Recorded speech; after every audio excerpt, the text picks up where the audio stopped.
जैसे राजा के नष्ट होने पर संपूर्ण सेना बंदी बना ली जाती है, ऐसे ही शरीर का राजा है ब्रह्मचर्य वीर। इसके नष्ट होने पर हर इंद्रिय, हर नस नाड़ी पराजित हो जाती है। मस्तिष्क में बिजली की तरह इसका प्रभाव पड़ता है ब्रह्मचर्य नाश का, तो एकदम क्षीण करता चला जाता है। मस्तिष्क कमजोर होते ही आंखों की ज्योति लड़खड़ा जाती है। ऐसे देखो, किसी भी कार्य में मन न लगना, पड़े रहने की इच्छा होना, थोड़ी मेहनत करने पर हाफते रहना, आगे क्या करना इसे विचार करने की शक्ति नष्ट हो जाना, और अंत में इसका परिणाम महापाप नरक मिलता है। ऐसा थोड़ी है कि आप सोचो कि मेरा शरीर मैं जो चाहूं कर लूं। नहीं नहीं, आपको दिया गया ये भागवती का, आपको प्रभु की तरफ से मिला है। बहुत सावधानी की जरूरत। एक भीषण महामारी की तरह फैला हुआ रोग है जिसे हस्त क्रिया कहते हैं, अंग्रेजी में जिसे मास्टरबेशन कहते हैं। इससे बालकों से लेकर के बड़े तक का यह संहार कर रहा है महामारी।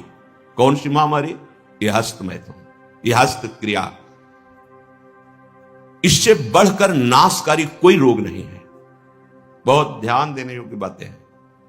आज शर्माया जाता है बातें अपने बच्चों से पूछने में या अपने शिष्यों को उपदेश देने का यही समय नहीं है।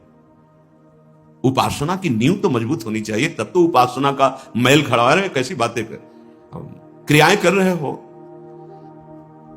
तुम्हें शर्म नहीं आ रही, गंदे आचरणों में उतर रहे, शर्म नहीं आ रही, और उनका निवारण कैसे होना है इस बात के सुनने और बोलने में तुम्हें शर्म आ रही, कैसी मूर्खता छा रही है।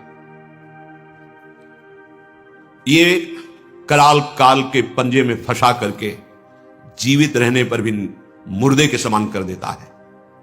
ये बड़ा दुर्भाग्य हो रहा है कि आज हमारी समाज इससे पीड़ित होती चली जा रही है। हितधाम में सायंकाल के समय कुछ समय चर्चा होती थी, तो जो पुराने हैं उनको याद होगा, 70-75 वर्ष के उन्होंने माइक में कहा था कि पूर्व बचपन की अभ्यास आज तक नहीं छूट पा रही, मुझे बचा लो। बड़ा आश्चर्य हुआ था कि इतना समय जब ब्रह्मचर्य के विषय में चर्चा हुई, उन्होंने सुना तो वो चूंकि कहीं ना कहीं पवित्रता हृदय में थी, तो बोल पड़े माइक में खड़े होके, इतनी आयु है पर मैं ऐसी गलती आज भी करता हूं, अब मुझे बचा लो। इस महारोग का